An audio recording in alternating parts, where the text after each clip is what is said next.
tracking, right? Anyway, this is,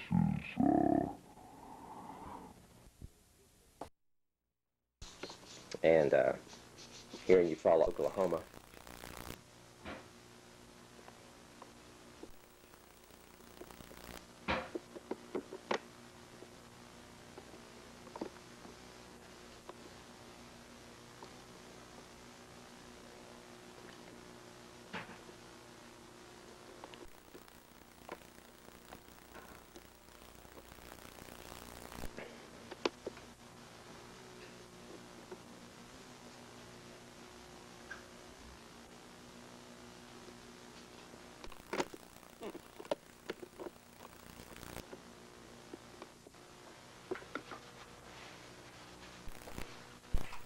Anyway, that's my copy of the that book that of the book that you transcribed, dictated. I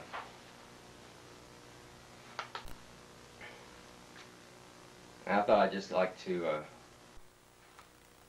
hear an audio-visual version of it. I just give you a little reference. You can still. Well, of course, this is kind of a history of my life as a drug salesman, pharmaceutical salesman, beginning in May of 1942. I had been around drugstores for a number of years. In 1937, I got registered as a pharmacist in Tennessee. In 1938, my mother and I got married. And we lived in Memphis for 5 years, and then I got this job with Upjohn. And this story is about the first day I worked for Upjohn.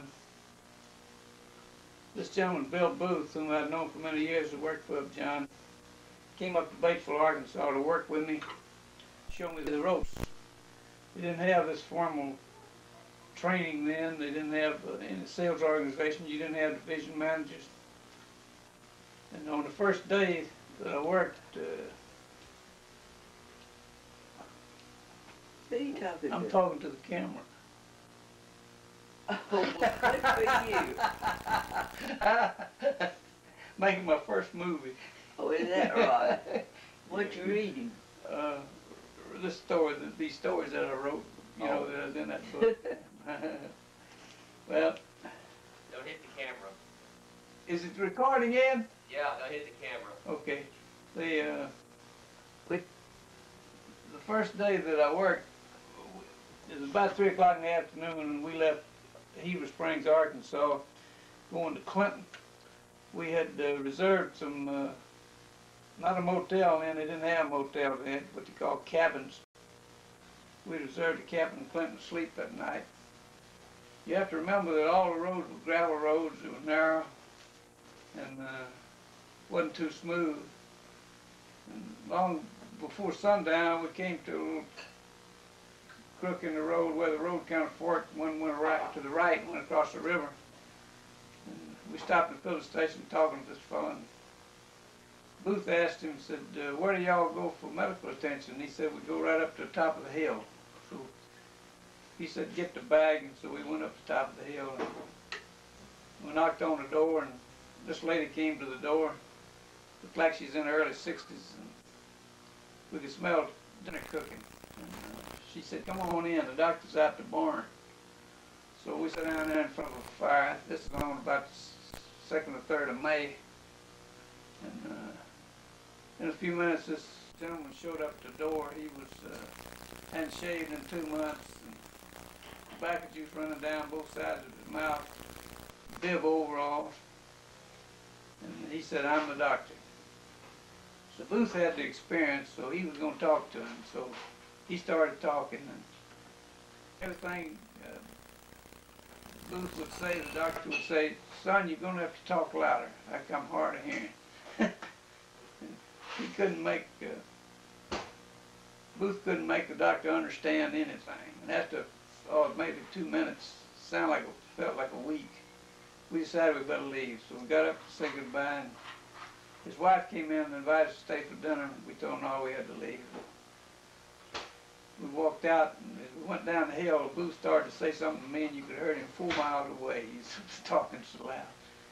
So we get down to the bottom of the hill to where the car was, and Booth asked this man in the filling station about where they went to buy drugs, and he said, we go right across the river here, there's a drugstore over there. So we went over to this little town, and the sidewalks were horse and buggy height, you know, 3 feet high. So we got out and started in. This gentleman come off of a bench over there where he's talking to some other fellas and said, what can I do for you fellas? So we told him who we were, and he told us he was a pharmacist and a store owner. We went in the store, and it was a great big store, but there's a little spot about 20 feet by 10 feet. It was a drugstore. The rest of it was harness, feed, groceries, everything you can think of. And it was the only store I ever called on after I started traveling that left stuff in the carton. Store where they come 6 to a carton, you just cut the corner out of it. Or any of the other stuff that you sold in the front of the store. So I asked him, I said, I can't remember his name, you know, I asked him, I said, why do you do that? He said, son, said that keeps the dust off of it. Said, you don't have to dust it.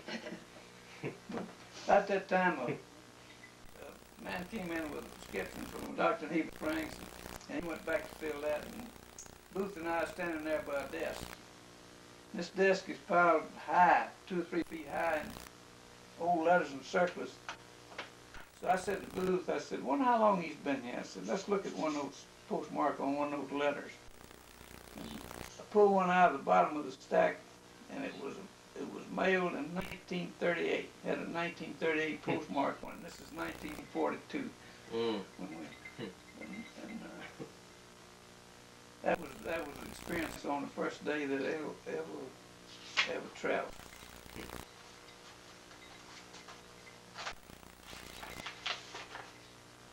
In the fall of 1942, I received my draft notice. Because I was arrested in Memphis, where I arrested when I was going to work. And I told Upjohn that I had the draft, and I had to go see when they were going to induct me.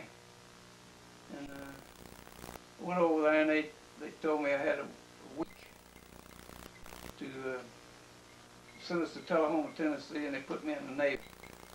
And then they give you a week to get ready to go.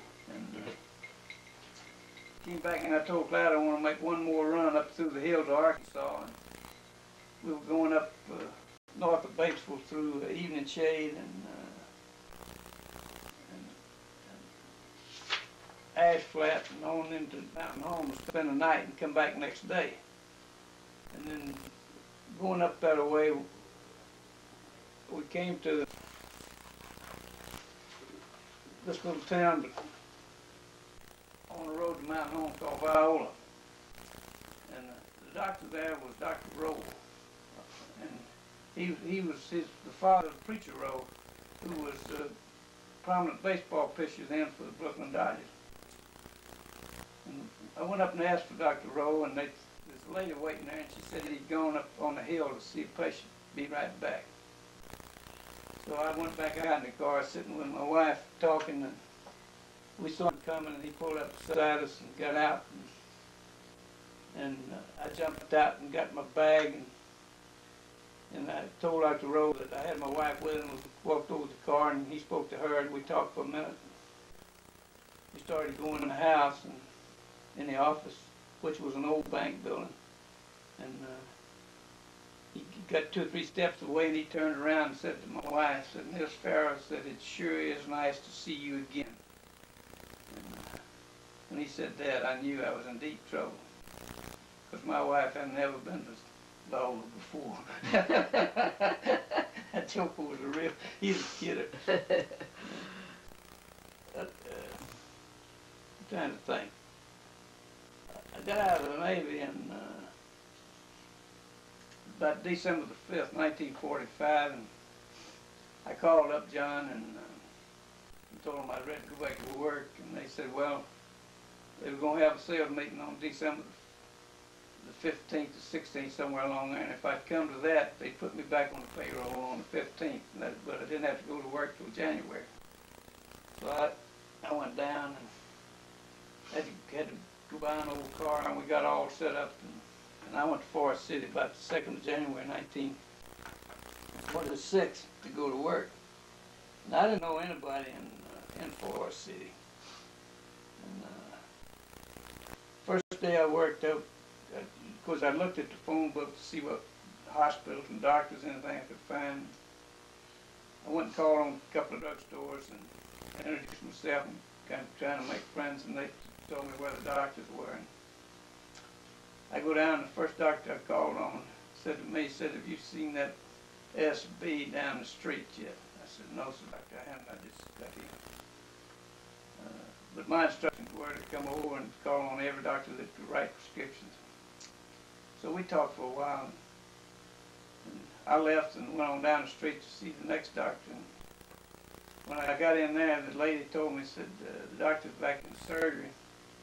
He said he's through surgery. He'll be up in his office in a few minutes. He said, "If you want to see him, just have a seat."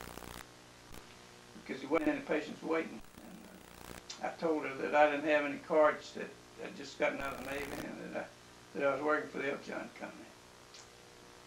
And she wrote that on a piece of paper and put it on a clipboard and carried it down the hall there. And I'm sitting there, and they had a swinging door in the hall, and after a little I saw this gentleman show up with these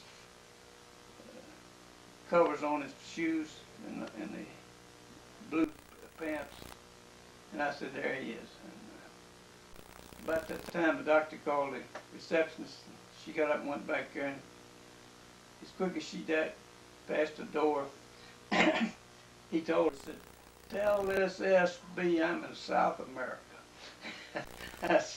So I knew I was the only guy out there.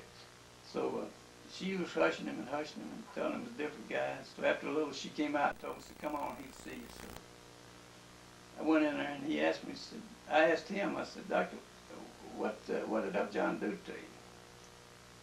Said, "He wouldn't leave." Said, I said, "What do you mean he wouldn't leave?" He said, "He wouldn't leave till he got an order."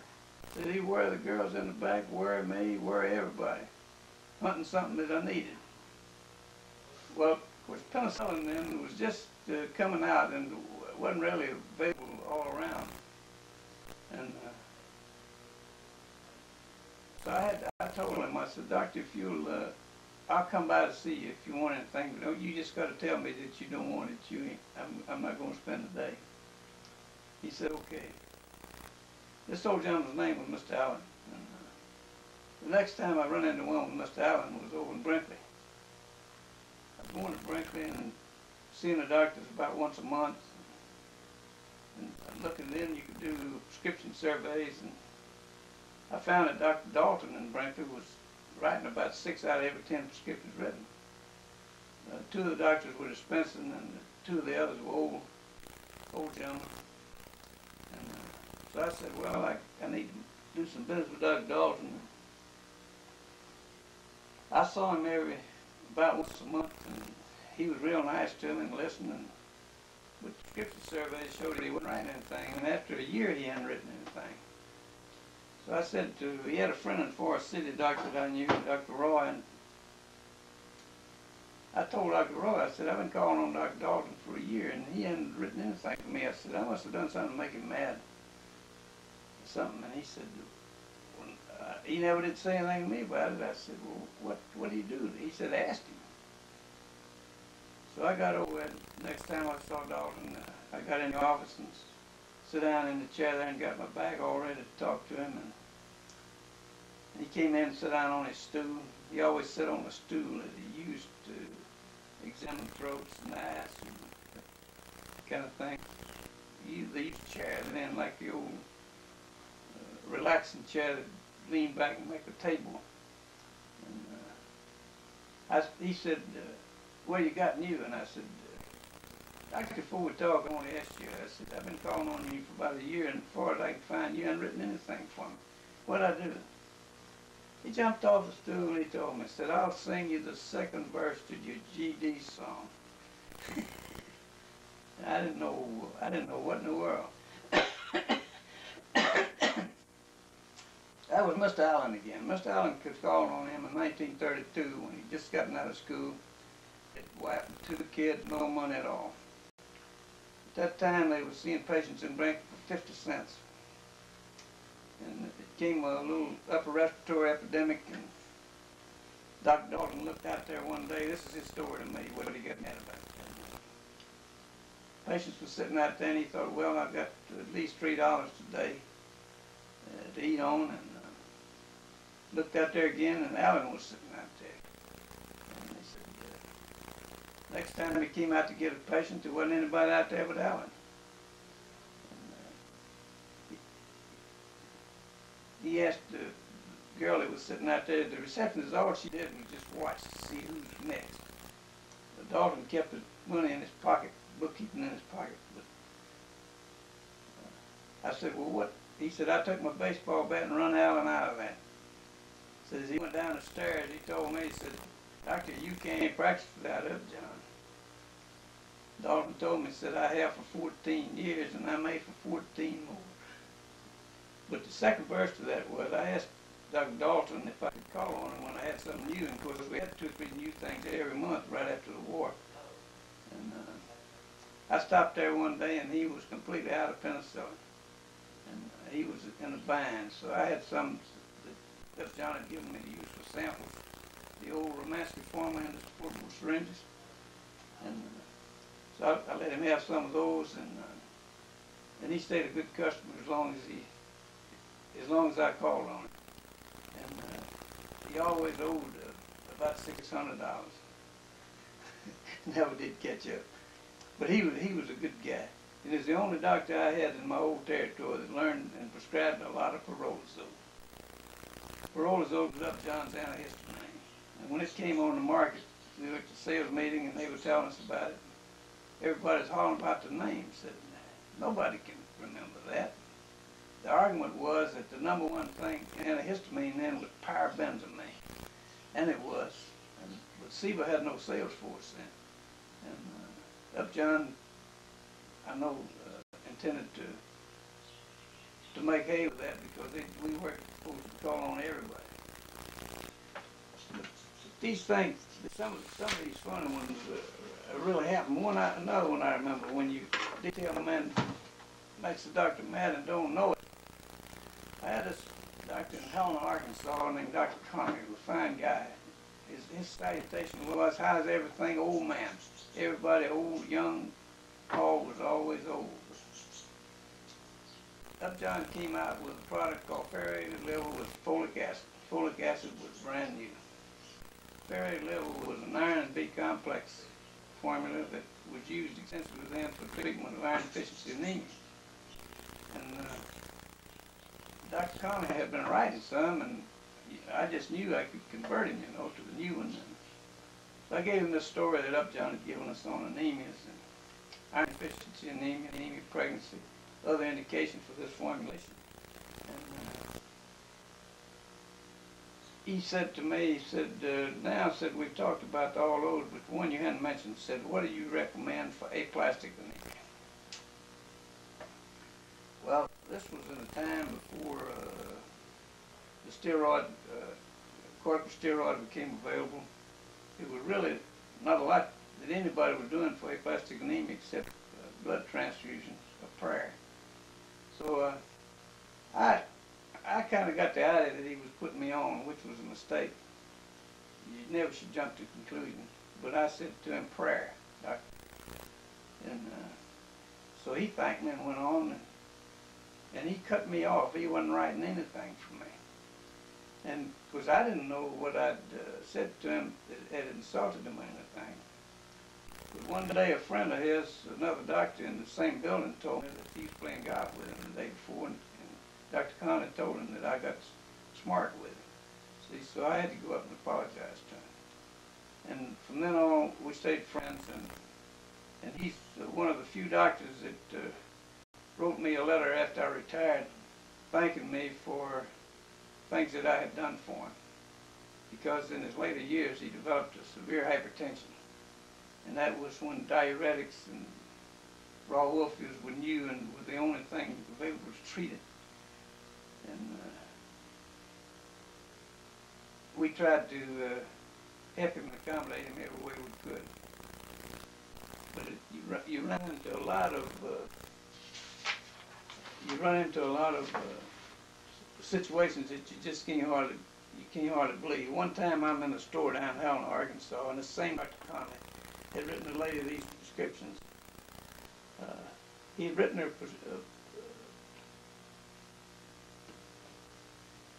prescription for sulfadiazine.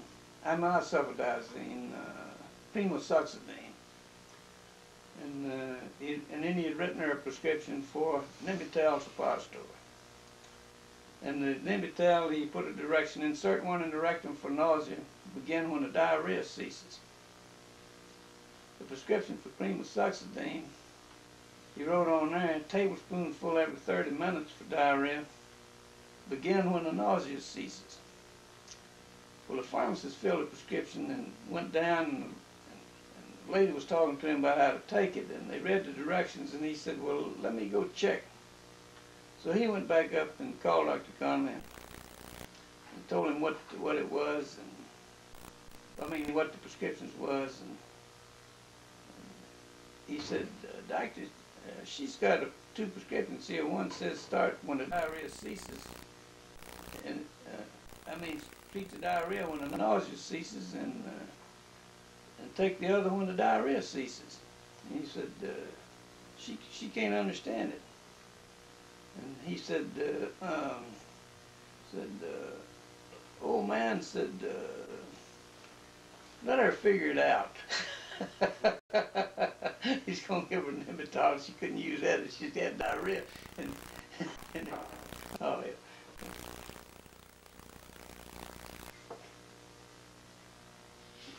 You have things happen that you never do forget. When I moved to Jonesboro in 1951 for Upjohn, I acquired some new territory in northern Arkansas.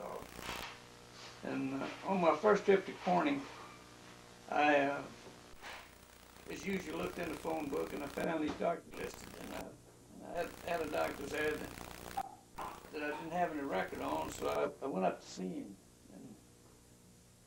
And he was in a house, an old house that had been converted into a clinic type thing. And I went up and went in, and when he saw me, I told him who I was, and I was with Upjohn and what we were working at that time. And he told me, he said, son, I'm not interested in that. He said, I'm a cancer specialist. Well, at that time, Upjohn wasn't in the oncology field at all, and so I told him that, and as an afterthought, I asked him, I said, Doctor, how's cancer therapy coming along now? And he told me, he said, son, said, I never failed to cure one that I diagnosed. Now, what he was diagnosing, I don't know. But some 30 years later, or 25 years later, after I'd retired, I'm sitting in a dress shop in Jonesboro one day. And this old gentleman comes down and sits down at the table. They had a little recreation area where the husbands could sit and get a cup of coffee and could smoke while the wives shopped for dresses. And he sat down there and we got to talking, and he was a retired undertaker from Corning, Arkansas. And so I asked him, I said, do you ever know Dr. Sherman? He said, sure, I knew Dr. Sherman. Said, he kept me living for years. I said, what did you do for him? Well, he said, I was his elevator. I said, what do you mean you were his elevator? Well, he said, I was in the undertaking business. And said, when he had patients checking in, it was too sick to climb a chair, said, my sister and I went up and carried him upstairs for him. He said, then when he died, said, we went up and got him and carried him out for him. And so Dr. Sherman wasn't curing all of them. But later, some few years later after that, the medical board investigated and found he didn't have any training at all. And they canceled his license. Hey, Ed. Yeah. Somebody's knocking on the door. Somebody's knocking on the door out here. Okay. Turn this camera off for me. That's probably Burnley. Yeah, that's who it is. I think I just... Yeah, I hear. Yeah. Mm-hmm. Watch.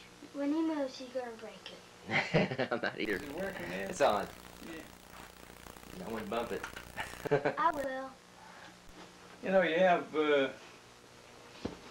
you have these memories of things that happened to you in different towns. In Eufaula, Arkansas, there was two brothers practicing medicine, Dr. Eldon and Dr. Julian Fairley. They both were prone to stutter a little if you get into any kind of a tight situation. But they were two of the finest guys you ever called on. And one reason everybody liked them was that they didn't keep you waiting until they got through with the patients. You could ask Dr. Fairley, said, when do y'all get through with the patients? He said, we don't ever get through.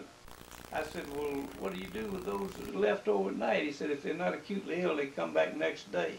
And that's the way they practice. But one day you went in the clinic and they didn't want you waiting in the waiting room. You went back into a hall. And they had this lady, an older lady that we said worked the halls. And she, in other words, she put the patients in the room and put salesmen in the room and did the running, kind of a gopher deal. And as I went in the hall, the upjohn salesman, whom I'd known for some time, was there. We were good friends. And he was ahead of me. So he was waiting to see either one of the doctors. And after a little, the lady came down and told him, said, go down in Dr. Julian's office. So he left and went down to Dr. Julian's office. And he was gone just a few minutes, and he came back, and he was bragging to me that they had this new drug called Lincoln, which was an antibiotic that could be used in patients that were sensitive to penicillin, and was particularly good for the doctor to use in the office because he didn't have to worry about anaphylaxis from penicillin shot. And so he came back in Dr. Julian's office, and he was telling me, he said, man, said, I got that detail down just right, said, I really put it on him. Said he bought 10 vials of Lincoln to try. And I'm standing there at the head of the line, and I'm waiting to see Dr. Julian, and Gold, he's waiting to see Dr. Eldon Fairley. And about 2 or 3 minutes after we were standing there, Dr. Julian came down the hall thinking about something going toward the x-ray. And he told me, he said, Charlie, said, go on down in my office there, and said, I'll be right back in a few minutes. And he said, Frank, that was Frank Cole, he said, Frank, said, quickly, Charlie comes out, well, you come on down. And I told Cole, I said, boy, you really put it on him. You really made an impression on him. I said, hell, it ain't been 3 minutes and he done forgot you. I really got Cole. You have these things that happened in these offices. There's another that happened in those offices. The lady took me down and put me in Dr. Julian's office this day. And I got my stuff all out that I was going to talk to him about and the samples I was going to give him, and I'm waiting, and the phone rings. And the lady in the hall come in and answered, and she says, operator said, we don't collect calls. And then hung up. And in a few minutes the phone rang, she answered again. She says, operator said, I told you. The clinic doesn't collect calls, and said the doctor won't collect calls. And they hung up. And it wasn't 2 minutes, the phone rang again. And Dr. Julian, the treatment rooms were on one side of the hall and the private offices on the other. So he came out of there in about 3 stutters. He said, let me answer that phone. And he answered the phone. And I'm sitting there, and this is the conversation.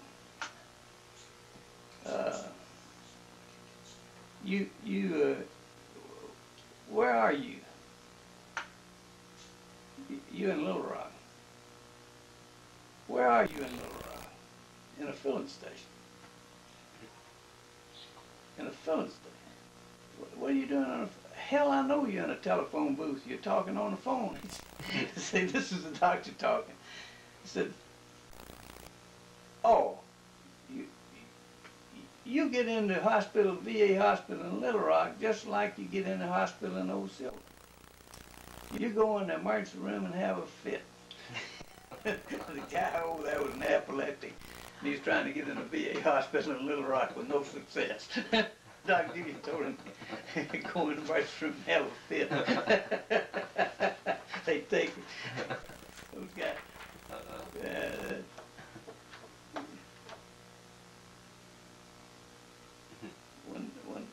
One Christmas, it was way back, it got real difficult for Sam when he was doing detail work and working in hospitals and doctor's offices to keep up with his hat. And I began to lose my hair pretty good.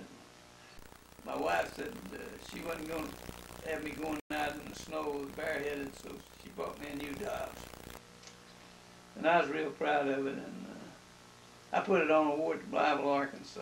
And I didn't miss it until I got home and something was said about it, and I was looking for my hat and I didn't have it. So I went looking at my route list, and I saw that I had worked Chickasaw Hospital in Blytheville. That was the county hospital. And so next time I went to Blytheville, I had a note to check it. So I go in, and this couple was chief nurses. They didn't have a pharmacy then. She looked after the drugs that they bought, which a lot of it was prescribed outside stores. But I was talking to saw me this couple, and I told her, I said, first thing I want to know, I said, I lost my hat. Did I leave it here? She says, I don't know where you left it here. I said, I got a collection down there. I said, come on down and see if you can pick you out one.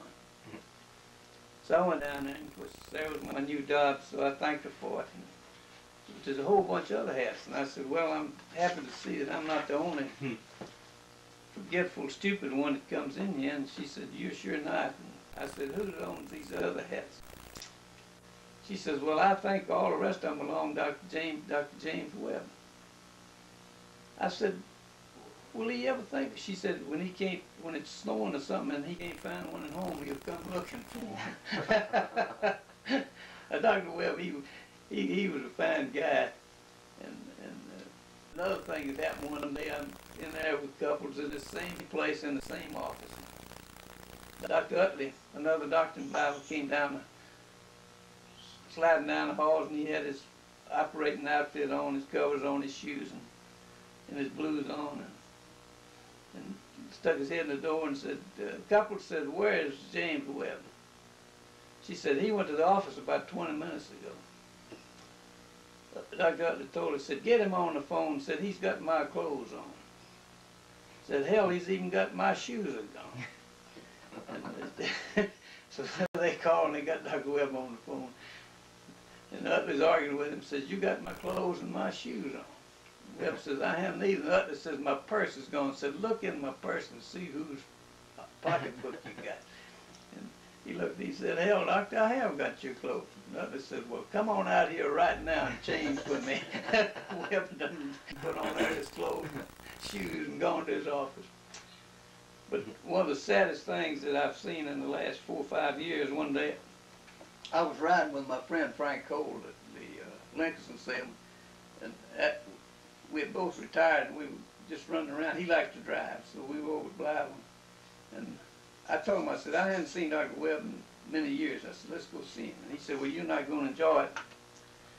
And Dr. Webb had cracked up mentally. First thing, he got into the people were scamming him for narcotics, and the board took his, the DEA took his license away to writing 4s.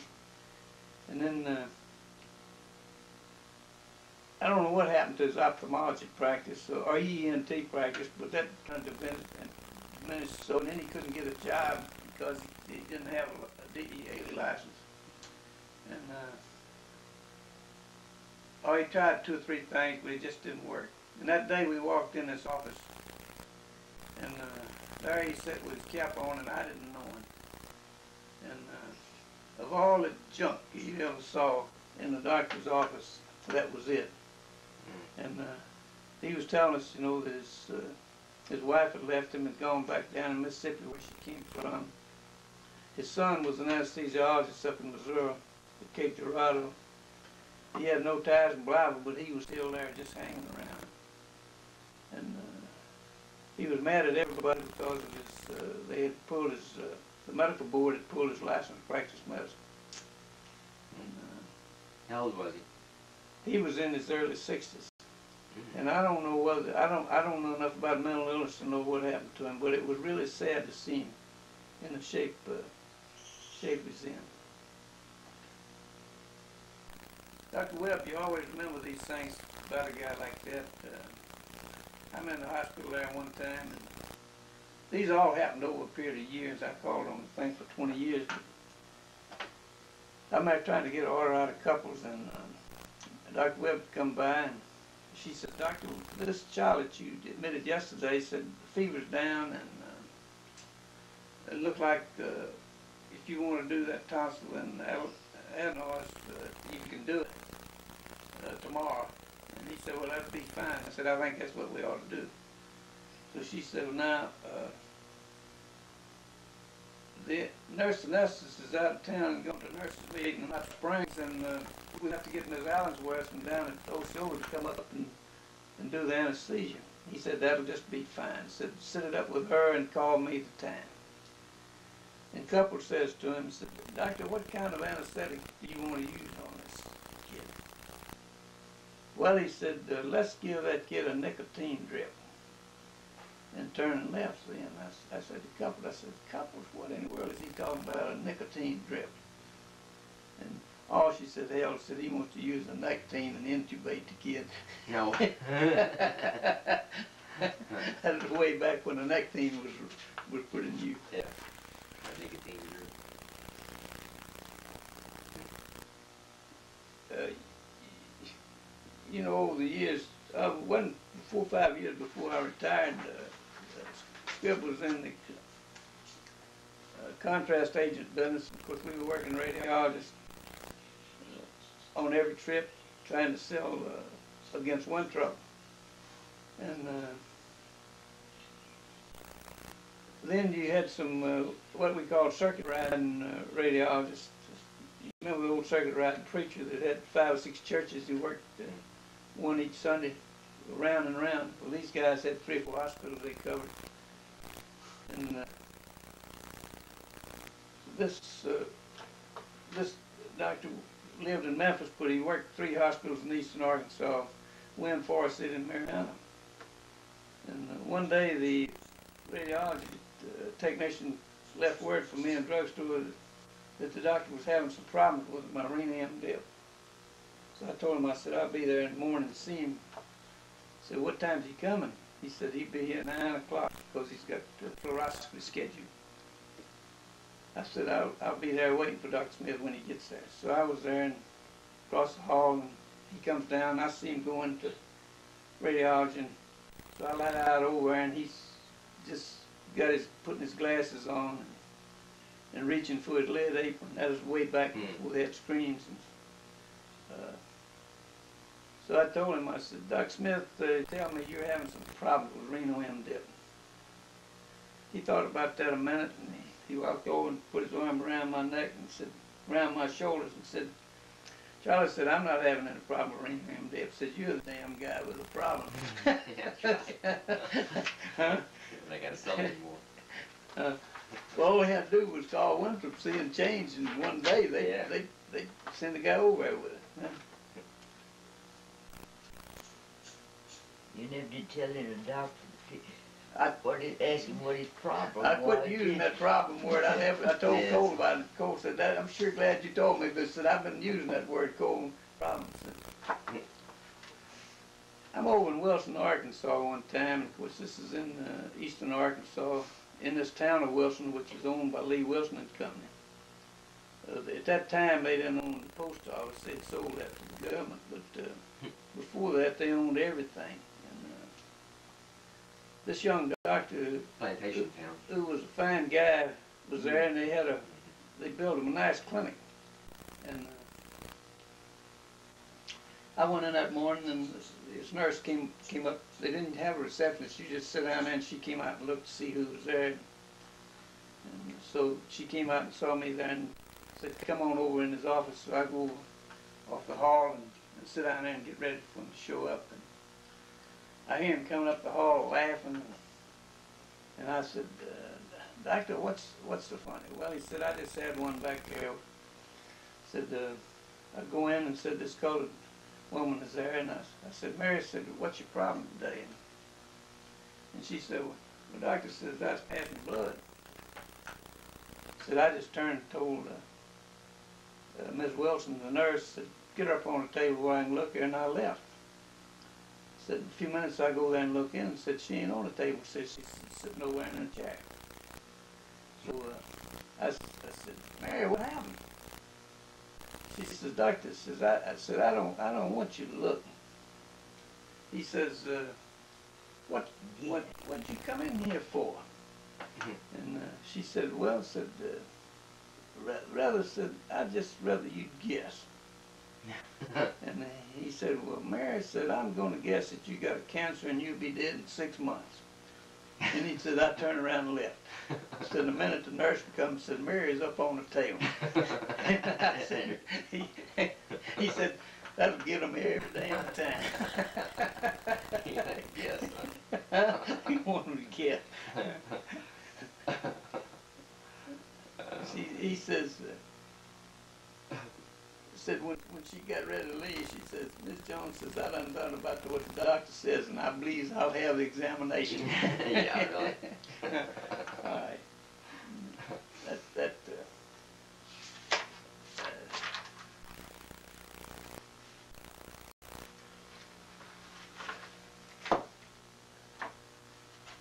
That during the Korean War, a young pharmacist came out of Mississippi visiting his uncle over in eastern Arkansas, and somebody told him about a good job in Osceola, Arkansas. So he lights over when he gets this job.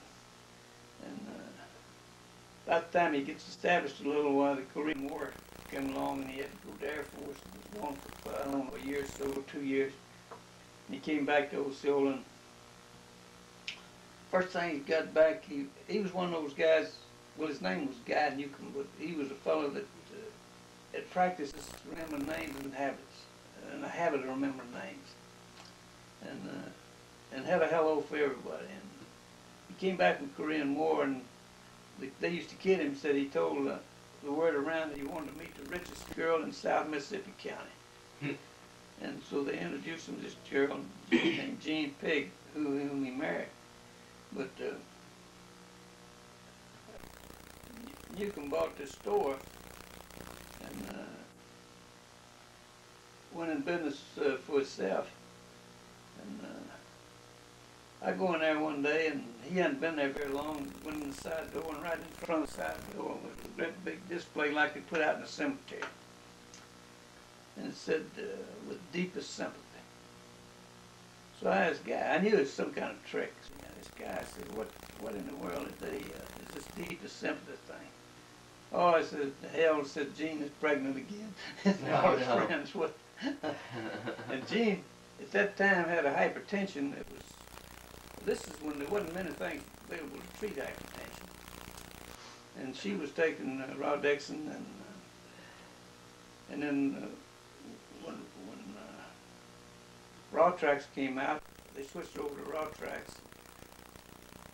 And I asked Guy one time, I said, have they ever done a complete workup on her? And he said, no. And so in a month or two, though, they sent her over to Memphis, and they did a work on her, and she had a stenosis of a renal artery, which they corrected, and of course that hypertension cleared. And that was just before this pregnancy occurred. But old Guy, one of those fellows, he was down on his farm in Mississippi one day, and he was having a barbecue. I'm sure they had a few drinks, but they were target shooting. And he reached in his truck to get a shotgun from behind the seat, and the thing went off and hit him in the chest. And that fixed Mr. Newcomb.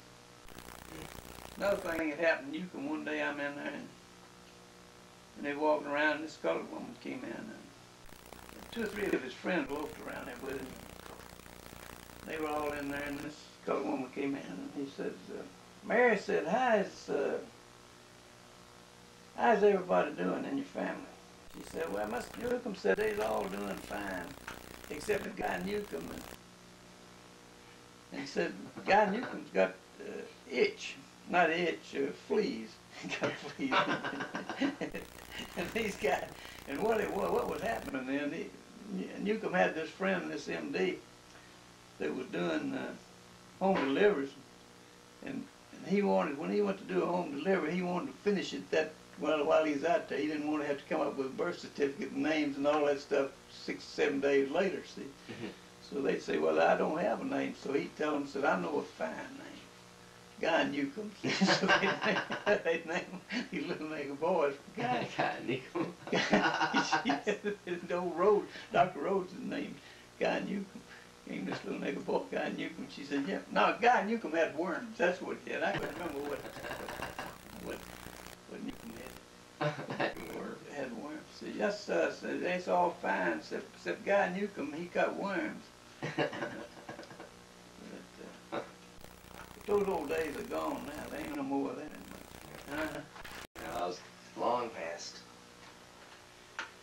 Long past. Talking about, we were the other day talking about narcotic addiction problems. And way back down in Forest City, I had these two friends in this clinic, Carl and Cogman, and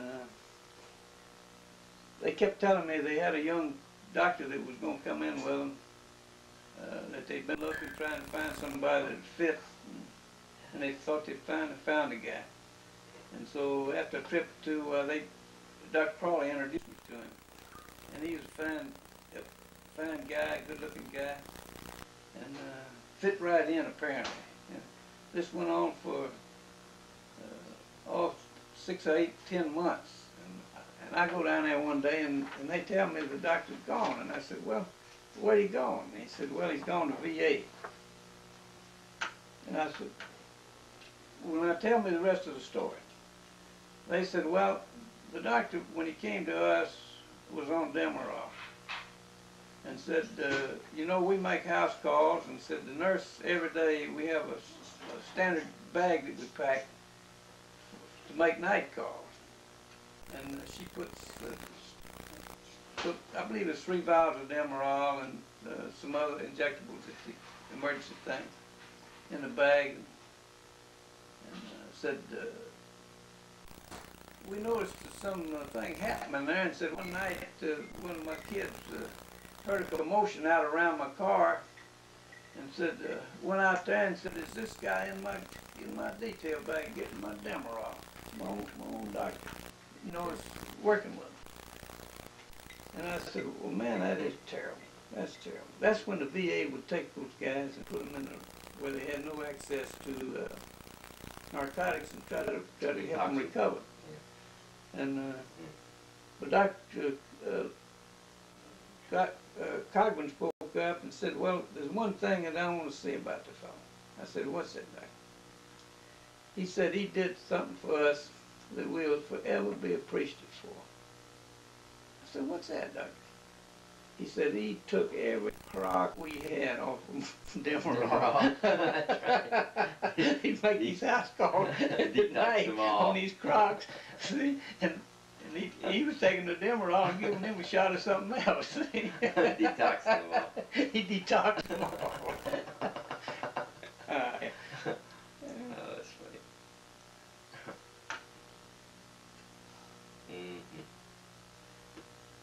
This happened out at Arkansas State, did, your old alma mater. Yeah. The nurse out there they had 2 nurses, Ms. Williams up the street, you remember Yeah. Ms. Williams, you know, Sure. and then Yeah. she was an LPN, and then the other nurse was Ms. Cochran. And I had known Ms. Cochran for some years. She worked for Dr. Shanley for some years, and then she went to work for Dr. Stroud Clinic, Paul and Ernest, and she was working for Ernest. And then she went out to, this is RN out at the health center at Arkansas State. And I went in there one day in the afternoon, and when I went in, she was kind of laughing. She told me, said, I just had one of the funnest things happened here to me in a long time. And I said, she said, this tall, gangly boy came in, and she asked him, said, what is your problem? And he said, I just can't sleep. I don't know. Said, you know, it's been examination time. And said, I've been taking some of those diet pills to keep me awake at night. And said, the examination time is over. And said, I need to get some rest. And said, I just can't get to sleep. And she said, well, now, well, where do you get those diet pills? Why, he said, that's the easiest thing in the world. Said, you just find you a fat gal and be nice to her. See, she's getting no prescription from home. Be nice to her. Find a fat gal and be nice. That's terrible. That's true too. He's right. You know, you have things happen. This Chinaman that I've known ever since he got out of pharmacy school named Albert Sue, and he had this store in Jonesboro. And I went in there one day and looked down there, and while I was waiting, I checked my stock, and I was waiting for him to tell me what I could send him. And I sent a check made out to some outfit that was published in a magazine. And in the paper that morning, the local paper, there'd been a great big block thing in black telling everybody that the thing was fraudulent. And that somebody was using the police department's name without authorization. It was one of those police things. And this check was made out for, it seemed like to me it's $35 for an ad in this thing. And it was laying there at the mail. And so Albert got through, and I told him, I said, Albert, it's none of my business, but did you read the paper today? He said, no, I hadn't seen the paper. He said, I read the paper at night. I said, well, this outfit that you got this check here to is fraudulent, so the Jonesboro Sun said. And I said, it had, in that block, the only thing I remember about it in words was to call the police department if you had any contact with them. So he said, well, just a minute. He called one of the girls and said, go out front and see if there's any papers in that rack you was going to check. See, they didn't have them. I said, well, call the police department. So they called the police department. They told them that fraud. Then the funny thing happened. He's standing there and he turned around 2 or 3 times and he says to me, he says, just don't say nothing to Shirley about this. Yeah. That's his wife. She didn't want him to know. Gee. She didn't want her to know that he's about to be took. Yeah. And, Yeah. but nothing happened with Sue many years. Some years before that, he had a fountain in the store at that time. And that was back when they had all this hullabaloo about the companies had to talk to minorities. You know, and the bosses come down and I say, well, I got a minority you can talk to. You know, I take him out and talk to Sue. I mean, that was kind of a joke, but one day Frank Cole, my friend, Upjohn friend, was in the store, and he said, where are you going? I said, I got to go out to Sue. Sue was kind of out on the edge of town. And he said, I got to go out there. I said, come on, ride with me. So we get in the car and we go out there. And, Well, it's not anymore, is it? no, and we went out there, and you know, you went in and you checked your stock and decided what you try to sell the guy, or what you try to send him.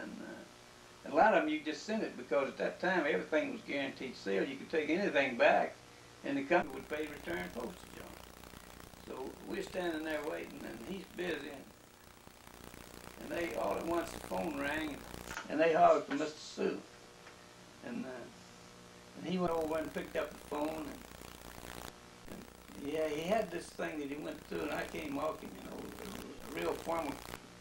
When he said he still used. He said that, and then he said, you what? And then of all the Chinese, yap, yap, yap, yap, yap. And he's really talking, see.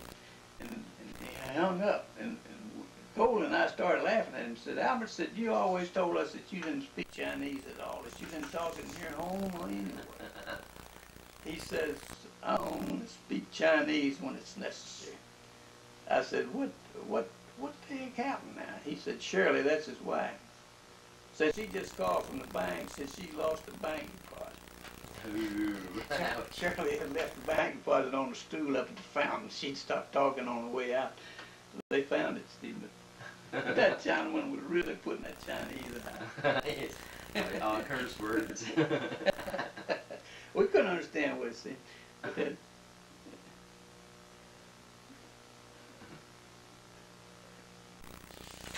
that is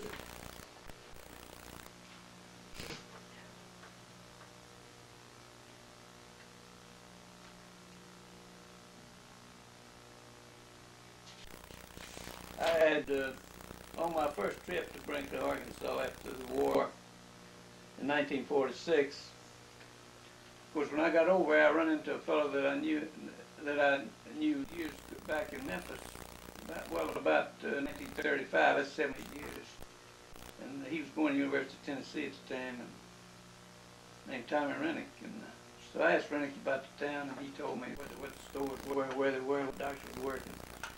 And, so I started down the street calling on him, and That the old Rennick? yeah, On the corner? yeah, it's gone. You know, he closed up. Yeah. But I see this store. It's Converse Pharmacy, Converse Drug. There wasn't no pharmacies in it, all drugstore. But I go in, and the old gentleman was there, and he's waiting on a table that had a fountain, and he was serving ice cream. So I set my detail bag down there, and waited, and he came up and said to me, he said, I introduced myself, told him my name, and I was working for the John Company.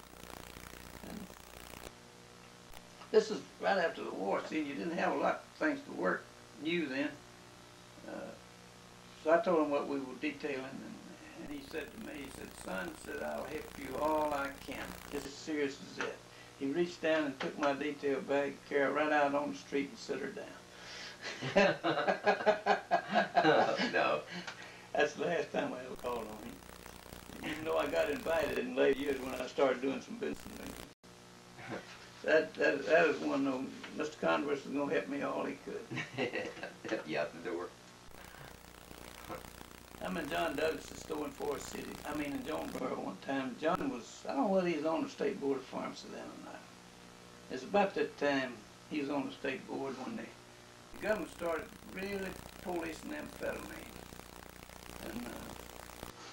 And they had been shopping the stores some, and came out with these regulations where you had to have a new prescription each time you got it. The doctor had to write you a new prescription each time you got it. So I'm standing there, and with John, we're trying to get an order, and this fella comes in, kind of a real hippie, and he tells John to give John this bottle and said, I need a refill. When John got the file down and looked it up, this is a long time before computers went, it was biphetamine T. The common name there was Black Widows. And so John told him, said, we've got a new regulation. And said, I can refill that this time. But this is the last time I can fill it. From now on, I've got to have a new prescription each time you get it filled. Well, John's counting the pills and writing the label. And I'm standing there with this guy, and he turns around about 3 times. He said, oh, Lord. Says, what's those people that's got to have this stuff going to do? Yeah. Well, of course, he started going to start stealing it again any way he could. Sure. It was, but I every time I get in old John, I said, oh, Lord, what's those people going to do that got to have this damn stuff?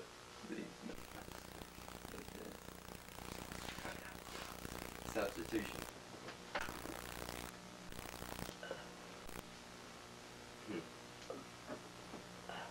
Is he pretty thin guy? John? No, the guy who walked in. No, he wasn't that thin, but I can't remember how thin he was. You think about those hippies, I always think one day I pulled up a city drugstore and Dr. Joe Ledbetter's office was there, and just as I pulled up, he came out. And, he said, let's get some coffee. I said, okay, so we go in the store next door and get a cup of coffee, and he sits down and said, I just had one for the books. I said, what's that, doctor? He said, well, I had this couple come in, and real hippie looking, and when they came in the office, I said, what's your problem? And told them, I said, we got all these bumps on us. And, I told him, well, get something where I can look. So said, I looked and said, they look like tick bites, or insect bites. And, he said, I said to him, I said, where y'all sleeping? Well, we sleep on a mattress on the floor. And he said, well, now, do you have pets? Oh, yes, we got 2 dogs. And he said, well, where do they sleep? I said, they sleep with us. Yeah. Joe said, well, said look like you getting tick bites. The man says, well, now, what do you do for him? He said, get you a flea collar. No. flea bites, I believe he said. Flea. Of course, he's just joking. He told him, said, you gotta keep those fleas off those dogs and keep those dogs from sleeping with you. But this was what, in the 60s? Yeah, 60s. So when did you retire? 1972. Yes, that's right. It's the year I quit Lever Brothers. Yeah, see, I Same already weekend. resigned, you know. Yeah. Well, you quit the weekend that I quit. Yeah. See, but I had told him, 3 months before that I was going to retire. Yeah. He, It's the weekend that Mom went. What? That's the weekend you're pulling your hair out. Yeah. He retired and I quit. Yeah. All the same weekend. I did think about, some things you never forget. Just when I started traveling in 1942, up north of Searcy, Arkansas, between there and Heber Springs, there was an old gentleman practicing medicine that was a typical doctor at that time. He had a dark suit, Yeah. a white shirt, black tie, and full air conditioning. You pull up there and he'd be sitting out under a tree, and Like an undertaker. and you'd get out and get your bag, and speak to him. Hi, doctor. Yeah, son, what you got today? And you'd tell him, what you're trying to sell him, and I couldn't sell him anything. And I don't know, I'd made 5 or 6 trips by there, going toward Heber Springs, and stopped to see him. We were sitting in the hotel in Searcy one night and sailing for another company in there. And I asked him, I said, you call on Dr. Spain? And I forget the name of that little town. And he said, oh, yes, I called on him for a while. I said, I quit. And I said, why'd you quit? He said, he turned his damn hearing aid off on me. I said, what do you mean? He said, got a hearing aid, said he can't hear nothing. Said, when he sees you drive up in the car, when you reach down to get your bag out, looking and ain't looking, said he reached down. That's when they had things in the pocket.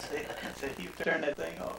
Said, why don't you try and just see? I said, what? Said, well, pull up there and walk up there, and when you start talking to him, said, you old ass bean, what are you doing? See what I can see what happened. I said, you're crazy. I said, I'll just stop like you did. But the old doctor was doing that to everybody. He had a real game going. Did you ever do that to him? No, I didn't never go back Yeah. until I found out what was wrong with him. Hell, I had too many other things to do. One day, Dr. Jimmy Case was over at Walnut Ridge. In the parakeet. I pulled up his back door. He had this nice little clinic right there by the railroad, and there sat a new Corvette in the back. And white. And I looked it over, and man, it was sharp. I went on in, and when I got ready to leave, I told him, I said, Doctor, you got a nice car out there. Hope you'll enjoy it or something. See, he said, boy, I will. Well, he was already on taking some Demerol. And next day or two, I ran into an old boy that worked at Pittman Moore that named Tom Reese. And old Tom was one of these salesmen that was always wanting to do something for you, goody-goody type. Yeah, yeah. And I asked him, he said he'd been to Walnut Ridge, and I said, well, did you see Dr. Case's new Corvette? And then he told me this story. Said, I pulled up there and he had this new car, and said, the first thing I told him, I said, Doctor, I see you got a new car out there. That is really beautiful. I love it. And said, Case told me, said, I'm real proud. I said, come on, I'll give you a little ride. So they went out and got in the thing, and you go up about 200 or 300 yards from this clinic, and you turn left and start toward Pocahontas, and that's the highway 63. But they hadn't put any shoulders on it. It was about 14 feet wide. Oh, good Lord. And, Case. You mean the whole highway? The whole highway, see. And Reese told me, said, we hadn't gone 200 yards till he hit 120 miles an hour. That thing. And he said, the road just got narrow.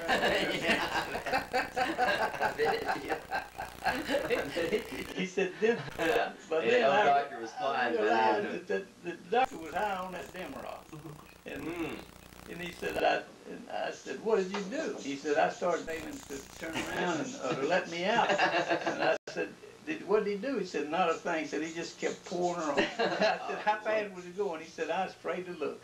And I said, what were you doing here? He said, I was crying so loud that I must have tears in my eyes, I couldn't tell what is going on. He's a mad maker, huh? He figured it all over. But Case turned around and carried him on. Case died with a milk leg, probably a pulmonary embolus, cardiac.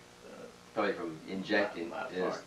back. Yeah, he had from injecting veins, and he got bad, and he wouldn't go to the doctor, and he died in the hospital in Eufaula. But Cole had a deal with Case that I think about a lot of times. One morning, I went in the drugstore in Walnut Ridge, and Coley Upjohn man was in there, and of course he was ahead of me, but he was just finishing, and I said, where are you going, so I don't run into him? He said, I'm going down to see Dr. Case, but said, I won't be very long. I said, come on down.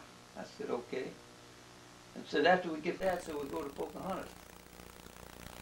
We'd ride together. See, he put me out, and I'd work one side of the street with the doctor, and he'd work the other. But, Yeah. But It's not like today where you get 7 No. all in the same day, Yeah. one after the other. But he was gone about 10 minutes. And he came back and he said, Skip Case says, you don't want to go down there. I said, what? He said, he's already high. I said, what? Well, he said, when I went in there, the guy had a needle and a syringe, and he's trying to put it in a vein on the back of his hand. Sitting at the desk, just like this. And he said, he told Frank, said, I'm not having luck with this. Said, put that needle in that vein. And Cole told him, the doctor said, I never have given a shot in my life. Said, I don't know nothing about that. The doctor said, and he reached in there and took this 44 out and laid it on the desk.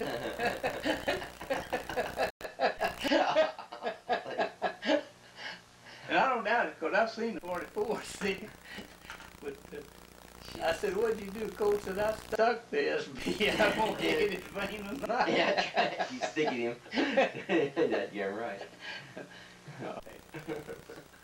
And Well, see, that's the old days. That's See, the this old is days. this is what we do nowadays. See? yeah.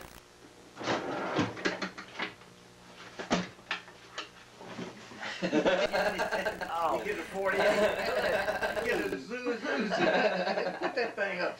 Put that. I moved to Jonesboro in 1951. And I called on the doctors in eastern Arkansas in that northeast area during 51. And of course, penicillin then was the thing. See, it was readily available. People would pay for it. This old gentleman in Osceola was named Dr. Harlow. He had a son, Dr. Mallory Harlow, who was also a doctor, a surgeon out of St. Joseph, Memphis. But it's January 52, and I go in and just to make early conversation, I said to Dr. Harlow, I said, well, doctor, we're into a new year. And I said, well, he said, son, said, I've been practicing for 52 years. And said, last year was the best year I ever had. I said, well, doctor, we had a bumper cotton crop last year in eastern Arkansas. Then, well, this was cotton country. And he said, well, son said it wasn't cotton. I said, well, what was, doctor? He said, penicillin. That's right. See, That's penicillin, right. people would go in and get a shot of penicillin, they'd pay cash for it. Hell, the doctor said they had a cash crop. Yeah, cash crop too. Long as the cotton.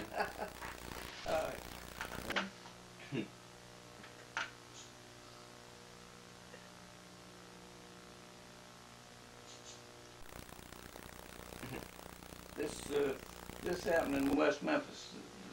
One of the doctors is dead and now the other one is retired. Dr. Glenn Shatley had just come to West Memphis working for Dr. Ralph Hamilton in the Hamilton Clinic.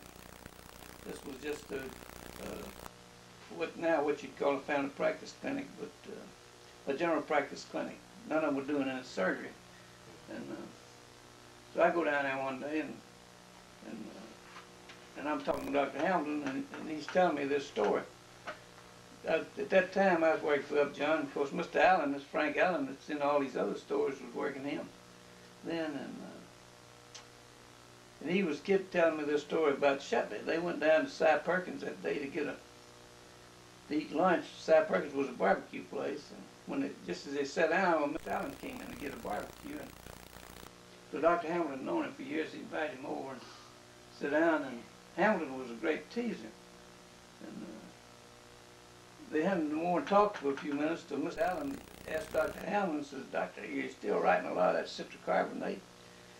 And Dr. Hamilton told him, said, "No," said, "I'm writing that pink citric carbonate." Now, Abbott had come out with a product like citric carbonate that was pink. They called it citrus soda. And so things got kind of quiet, and so Shetley was brand new, and he asked, Mr. Allen said, "What's the difference between citrus soda and citric carbonate?" And Mr. Allen looked at him and said, "Doctor, there's just as much difference in chicken shit and chicken salad." Right there at the table. Shetley told me, said, "I've never asked another salesman a question as long as I practiced." Just before I retired, I got him back in West Memphis. One day I saw him, and I told him he was doing surgery then. I forget what we were working something for surgery. And when I got through, I said, "Doctor, you got any questions?" He remembered it, see. But that was funny. The old man told me just all the difference in the world, see. But,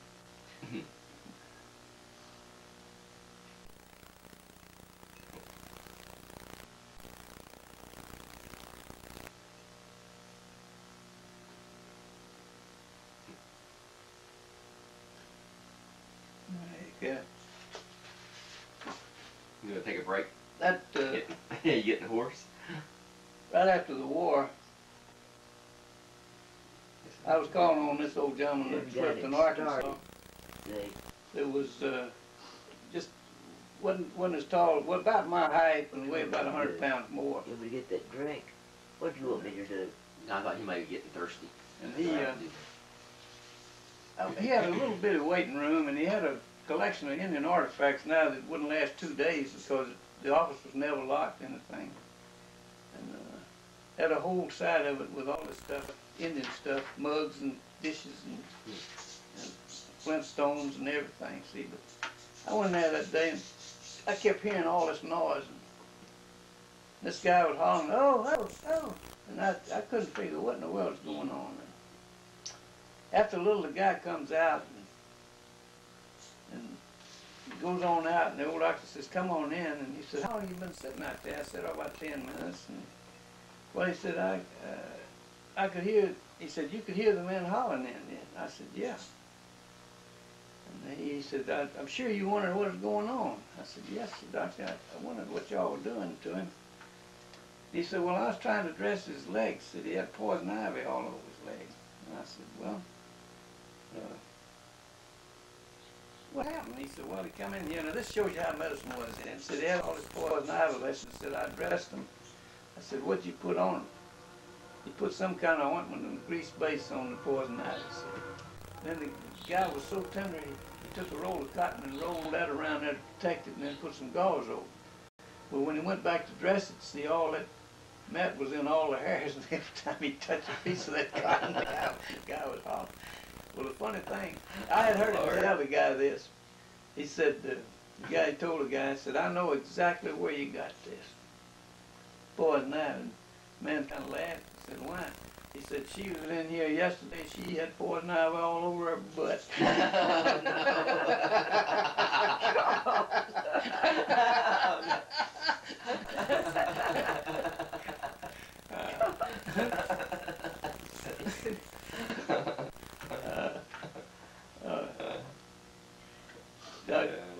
Way back, I had just started traveling, and I called on Dr. Norris and took him. And when I went in that day, he'd just been into this situation, and he told me, he said, "You remember this little screwdriver that came in a Singer sewing machine that was about 4 inches long, had a round wire handle on it?" you know, it's a real common screwdriver back then, and every house had a sewing machine. I said, yes, doctor. He said, would you believe a 3-year-old kid could swallow that? I said, doctor, I doubt it. I doubt very much the kid swallowed it. I said, why? How'd this come out? Well, he said the kid was standing with his grandmother looking at him. And said the screwdriver disappeared. Said the kid was playing around on the floor and playing with the screwdriver, and it disappeared. Said they can't find it anywhere. He said the only solution they got is said he swallowed it. Said, you think he could swallow it? I said, doctor, I have no idea about that. I don't know. Well, the next time I called on him, I thought about it. And I asked him, I said, doctor, what about the kid with the screwdriver? He said, hell, he swallowed it. Said, would you believe he passed it right on through? It stayed with that wire handle down, and he went right on through his gut, and they found it. I forget how many days it took them till they found it in the stew. Yeah. And I said, well, how'd you know? He said, well, we sent him to Newport. There wasn't many x-rays then, Right. so they made an x-ray, and it was down next to the caloric valve with the handle down, so they just waited. Just waited, yeah. Waited. It wasn't perforating. It wasn't perforated. Wow. That's, Yeah. but, They would have to go in and use general surgery well, I wouldn't know how they, to extract it. Nowadays they take an endoscope. yeah, that's what I was thinking. In 1947 or somewhere around that, in Brinkley, Arkansas, a doctor came in town named Ernest Jones, Dr. Ernest Jones. He's a internist in Little Rock, has been for many years now. But after some months, he told me, he said, they just started a residency program, as I recall, on internal medicine at Eufaula. Yeah. And he told me, said, I've been accepted for one, I'm going to leave. He said, I got a doctor to come and take my place. And this doctor came in, it's Dr. Walker. And he was about a little taller than I am, but not real thin. And his wife worked for him, she was his nurse. And I went in there one day and see Dr. Walker. He's upstairs and got in the office, had a great big office, and we sit down and talk. And he says, before we talk, I want to ask you, he said, have you seen that guy, ortho guy, lately? And I said, well, doctor, I saw him day before yesterday in Hughes, Arkansas. And I said, what do you need, fitting rings? That was when diaphragms were all the go. He says, no, I don't need fitting rings. I said, I'm going to whip hell out of him. That walker about my height, weigh about 140 pounds. This guy he's talking about is about 6'3", weigh about 200, see? I said, well, now, what's your problem? He said his wife was pregnant. They done talked her into this diaphragm deal, and it didn't work. Didn't work. Oh, no. Walker got alcoholic later years, real bad. Just the Brinkley guy? Brinkley Oh, guy. Brinkley Walker? Brinkley Walker. Oh, yeah. I know him. And he, one night, they had these pictures of him in jail, and in his underwear. And what he had done, he woke up, he was real alcoholic, and he woke up and looked at the clock, and it was 15 minutes to closing time on the whiskey store. Well, he didn't even take time to dress, you know, he just had his drawers on. Oh, he grabbed his 44, no money, nothing, and lit out for the whiskey store. I'm gonna hold it up. The whiskey store was right next to the police station. It was between Rennick, you know, Yeah, between I know Rennick where and it the is. police station. Yeah.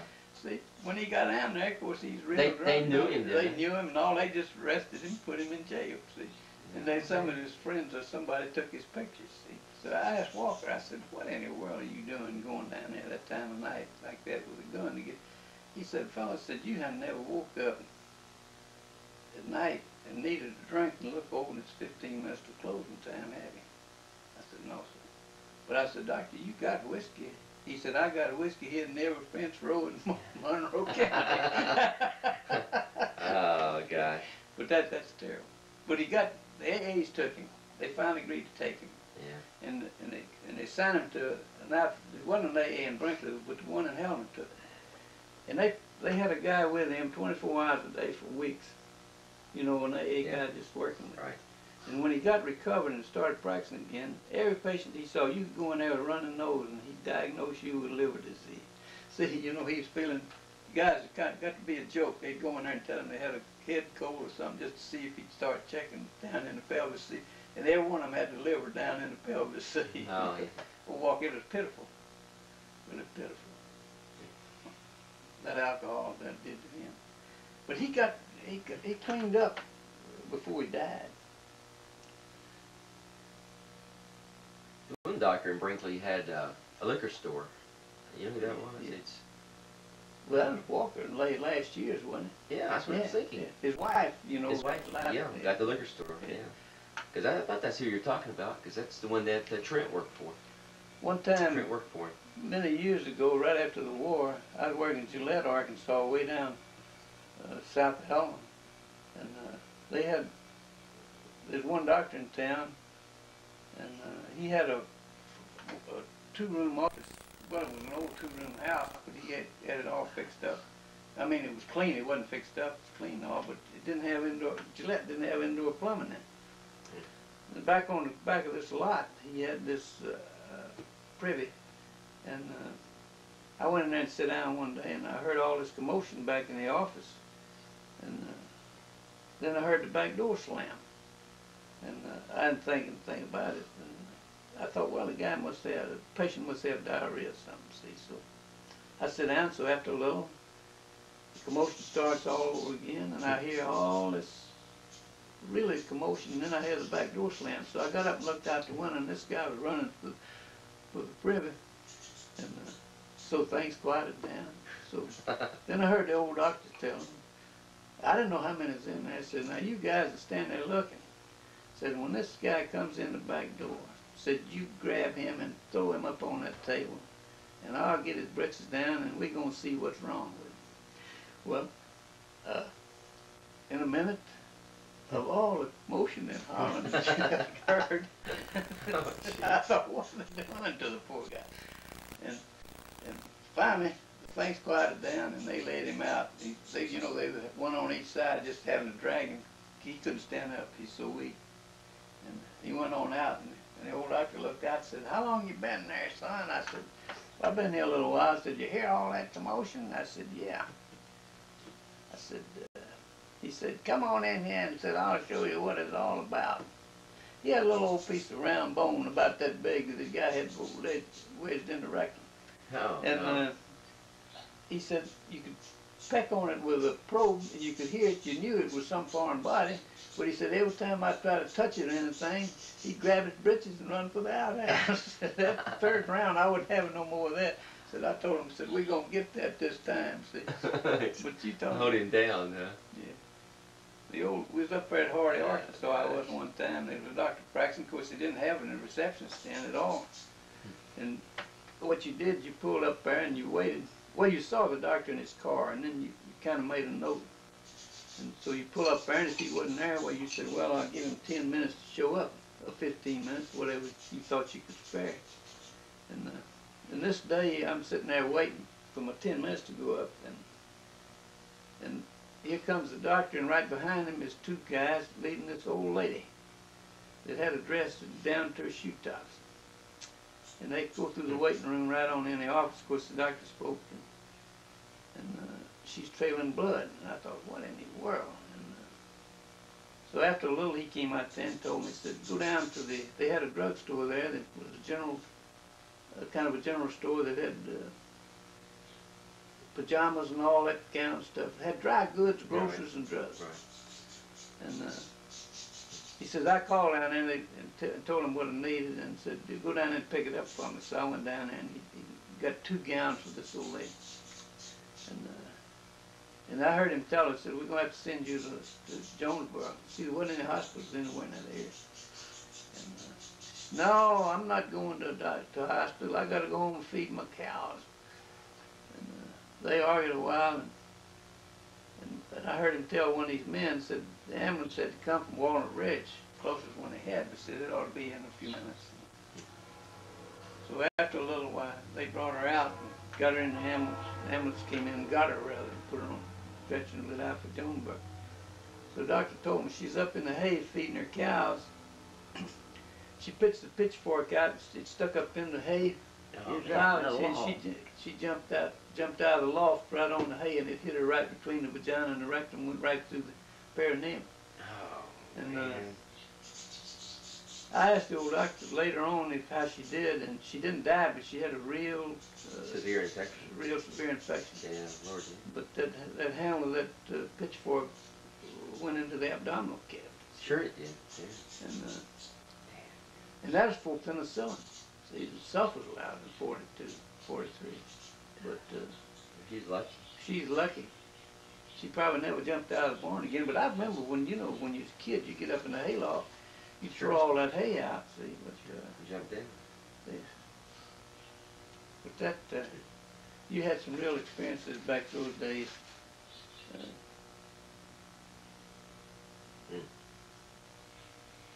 Mm-mm.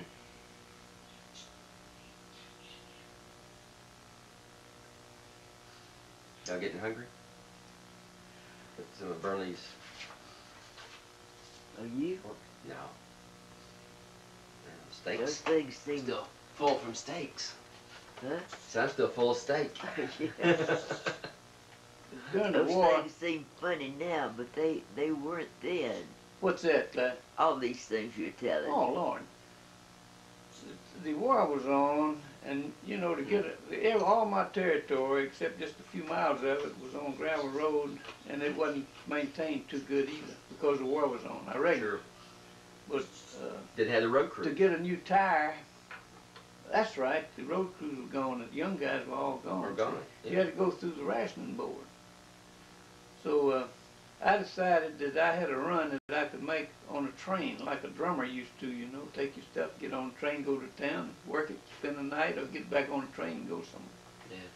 So I went I got on the train that day, and when I got to Calico Rock, it was the first stop I was going to make, it had snowed. And so I went to see the doctor in Calico Rock, and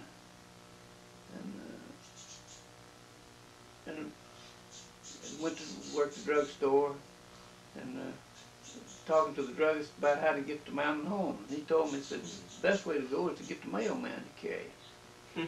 I said, well, he said he leaves here early every morning, and said he'll carry you up there. I said, okay. So he contacted the mailman. The mailman told me he'd take me up there. And so next morning early, I got up to go to Batesville in this little old hotel. And I went in there, and there wasn't no water. The water had froze up. Oh, And so you couldn't shave or nothing, see. So you got your clothes on, got your bags, got in with the mailman. He carried you. They were building North Fork Lake Dam. Oh. And they had a little hospital there. And it had the only x-ray in that country at that time. And then he told me, said, I got to work the post office, and said, it takes a while. I said, that'll give you about 30 minutes to call on, this guy's name was Jackson that run the hotel, Dr. Jackson. Run the hospital. Yeah. And so I went in and I told the nurse what the situation was. I was hitching a ride, and I need to see the doctor right away. So he saw me right away. And the mailman picked me up and carried me to Mountain Home. And the dentist was all around the square in Mountain Home. And the first thing I said, well, I better get shaved up and cleaned up. So I go over to the barber shop.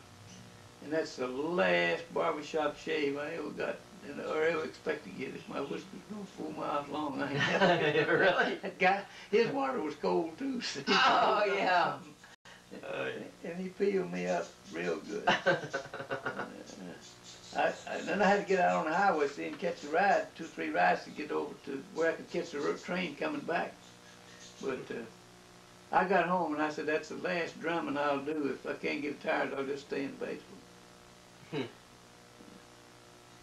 Now, you worked for Upjohn then, right? Yeah, I was working for Upjohn then. I went to work for Squibb in 1952. Yeah. That's when you moved to Jonesboro.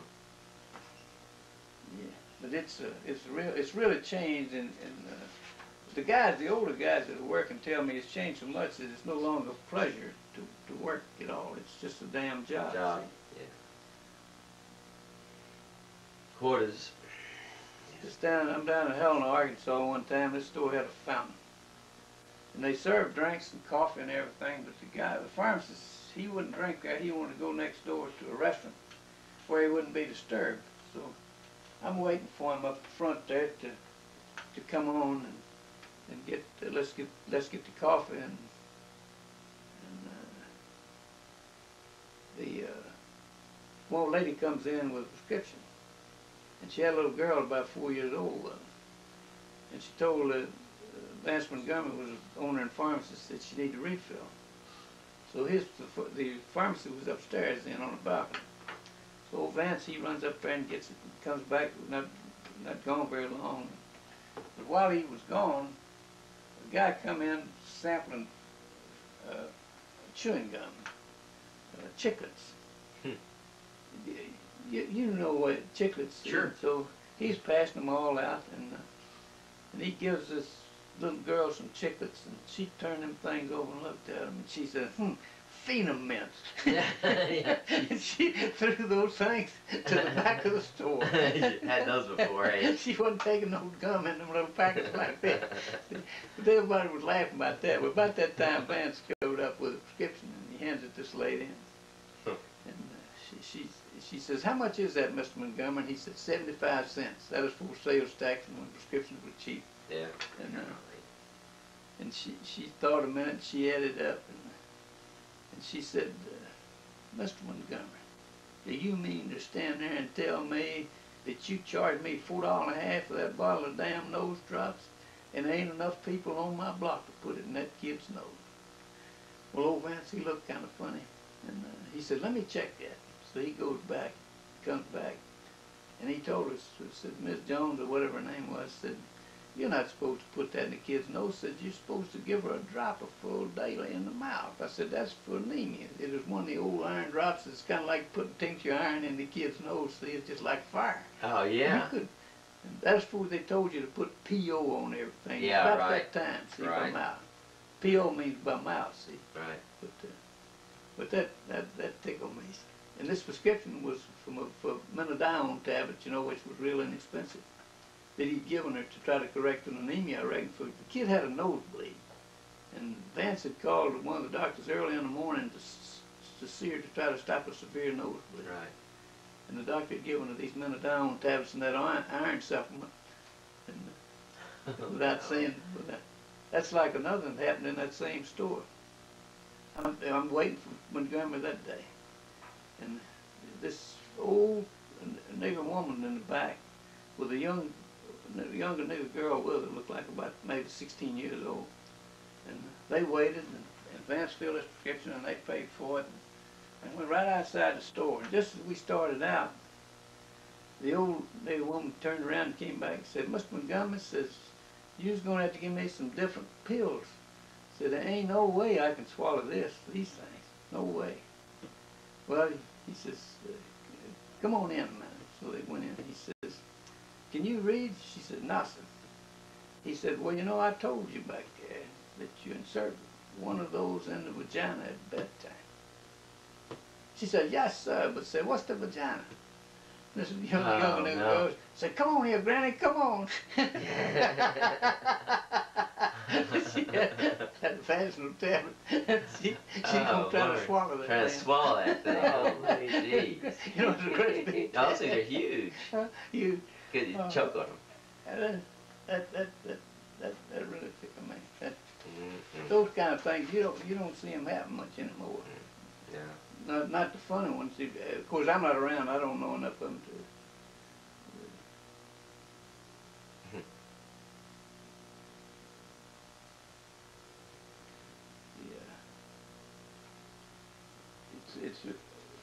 But you talk to the guys that are working for anybody.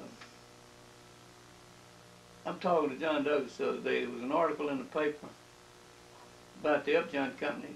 Their CEO died, a gentleman named Cooper, and they were talking about who had succeeded him, and it was the first time in the history of the company that the CEO was not a member of the Upjohn family, either by marriage or some other way. See, they had to go outside the family circle, and that they were in particular difficulty at this time and were trying to recover. And I asked John, I said, what's the problem? He said, one problem they got, nobody's prescribing anything for them. I said, what do you mean? He said, the only thing I'm selling with Upjohn on it now is Xanax, which is hard to believe, you know. Well, he tell you, said, hell, said Squibb's the same way. The only thing they're working is capital. That's how they're working. But, it sure has changed. Used to, you had so many products you didn't know what to do. You didn't know what Well, you know, I go in there and start talking to the squib salesman about Broxident and not. He's looking at me with a blank expression. Yeah, he he didn't don't know. know He didn't know about what I'm talking about. And I said, "What about Sun and Surf?" And he's going, "What? What's that?" I said, "Forget it." You mean that's squib, man? Yeah, sure. They don't know anything about these products. And I show them my little sign that I have hanging in the nurse's station. Yeah. I said, "My dad is your squib salesman, and I'd be taking, what was it, Ingran or?" Yeah. Yeah. You remember that? Ingran was a vitamin Ingran for vitamin. pregnancy. Well, no, for pediatrics. Pediatrics, yeah. And Had your picture on it. yeah, didn't it? had my picture on it. And so I showed that to them, and I said, "Well," I said, "I know about all the products." So it keeps the details real short too. This thing, But, this shows you how medicine's changed. See, in 1937, I had just gotten my license. I was working at Jim Myers Pharmacy. See, we just got married. And I don't know, maybe the second week I worked by myself at night. Yeah. So, a lady called, it was a customer, you know, and said, "I've got a prescription I want you to fill." Well, then, you know, you sent and picked them up, you filled them, you charged them, and took them back, see. So I sent down and got this prescription. And when the boy brought it back in and I looked at it, the prescription was written for Nembutal. It said Nembutal, so many grains, make 4 3-grain capsules. See, 3 grains to the capsule, that's a double dose. The usual was 1.5 grains. Yeah. And it said SIG, 2 at 9 p.m. Repeating 1 hour if awake. That's 6 grains of phenobarb within an hour, see. Yeah, that should get you sleepy. So I knew the old doctors had written it from times I was working in another store on a soda fountain. So I called him up. And when I told him the name I was calling about, he started laughing. And He's expecting your phone call. well, he knew what it was all about, see. Yeah. So I told him, I said, "Doctor, this is 6 grains of Nembutal within a matter of an hour if she's awake." He says, "Hell, son, I don't intend for her to be awake." He said, He'll knock you out. he said, "I don't intend for her to be awake." He said, "That bitch is calling me every night about 1:30 screaming, needing a shot. So she ain't gonna call me Tonight, you gotta get a good night's sleep. He said, "Tell you the second verse that she's been taking them. You know, you can sell Nembutal over the counter then. You know, Really? it's 35 cents a dozen for 1.5 grain capsule." God, that's a class 2 now. And, he said, Huh. she's built up a tolerance to him. Said, I don't know whether that 6 grains is going to put her to sleep or not, but said, "I'm trying." But he said, "If you're not satisfied with this on the phone," said, "call me back," and said, "I'll mail you a prescription and say on there that you discussed this with me and I'll sign it." I said, "That's good enough." But I called the guy that owned the store and told him about it, and he said, "Well, hell, fill it." See. Whatever happened? Nothing ever happened to it I know of. I never did. She stayed a customer. She didn't die or anything. Yeah, I guess you got a good night's sleep. That's like The old doctor got a good night's sleep. Like the old doctor did surgery on the guy. Said, "How'd he get along, doctor?" He said, "Fine, I reckon." Said, "I ain't seen him since." That's right. You just don't come back, you don't worry about it. I'm working over at Garnet's Pharmacy after I got arrested. And full air conditioning is about 95 in the shade. And the boy picked up the prescription, brought it in, and I looked at it and it said sodium Nembutal, would say 5 grains, and cocoa butter QS, make 6 suppositories. Yeah. And certain one at bedtime or something. I can't remember what directions are. I believe it was for nausea. But anyway, I looked at that thing, and I go to the refrigerator, and Abbott had two sizes on Nembutal suppositories in adult and children. And neither one of them fit this dosage he'd written. And so I said, well, I better call him. So I called, and when I got him on the phone, I told him about it. He said, hell, I don't want those Abbott things. He said, I want you to make them. There it is. Oh, no. So I had to get, you couldn't roll them by hand, you know, it's hot. So you had to get the molds out, and scrub them, and make, and you couldn't get over 85 cents for a prescription then, you know. So I said to myself, I said, that's the last time I'll ever make those dudes. And I filled them after that, but I'd get that prescription from that doctor, I'd take a razor blade, shave them jokers. Shave them down. Roll them in your hand, some see to mess them up. Make them look like you hand rolled them. Then, you know, you put them in glassine paper, you know, and put them in a box. Yeah. They look handmade. Yeah. I bet they did. Huh? But you had, in those days, you had some, I never forget, there was, in Memphis, there was, I'm trying to think of the name, there was this family of doctors, but there was one guy that was off to himself. The others were in a clinic out on Madison. Hell, I can't even remember the name.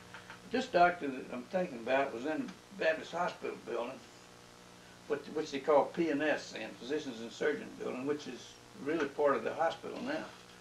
But he wrote this woman a prescription for bichloride market solution 1 to 1,000. 16 ounces. No, see, this is before he had anything to treat infections on the skin or anything. Oh, yeah. And said tablespoonful in a pint of warm water and soak hands for 10 minutes or 15 minutes or something. Yeah. Then he had down there, label for external use only. Do not label poison. Well, in those days,